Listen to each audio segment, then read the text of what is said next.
குடியுரிமை விதிகளில் செய்யப்பட்டுள்ள வரலாற்று பூர்வ மாற்றம் வரும் ஜூன் மாதம் முதல் நடைமுறைக்கு வருகிறது.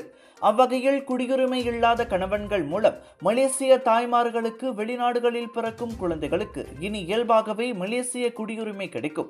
குடியுரிமை தொடர்பில் கூட்டரசு அரசியலமைப்பு சட்டத்தில் செய்யப்பட்ட திருத்தம் கடந்த ஆண்டு நாடாளுமன்றத்தில் நிறைவேறியதற்கு ஏற்ப இது அமைவதாக உள்துறை அமைச்சர் டத்தோஸ்ரீ சைஃபுடின் நசுத்தியோன் இஸ்மாயில் தெரிவித்தார்.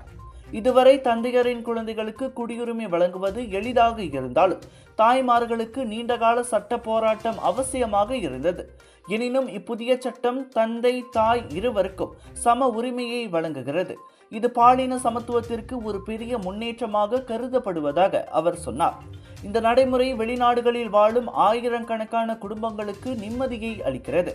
மனித உரிமை அமைப்புகள் இதை நீதி மற்றும் சமத்துவத்தின் வெற்றியாக வரவேற்றுள்ளன. இந்த ஆண்டை முடித்து புத்தாண்டை கொண்டாட ஷாப்பிங் செய்ய திரண்டு வாருங்கள். Latest collections, designers items, boutique outlets, panipuri முதல் பிரியாணி வரை வைரல் ஃபுட் ஃபெஸ்டிவலோடு அனைத்தும் கிடைக்கும். இன்னும் என்ன, திரண்டு வாருங்கள். ஏயோன் பிக் ஃபாலின் ஈப்போவில் பிக் சேல், பிக் டிஸ்கவுண்ட்.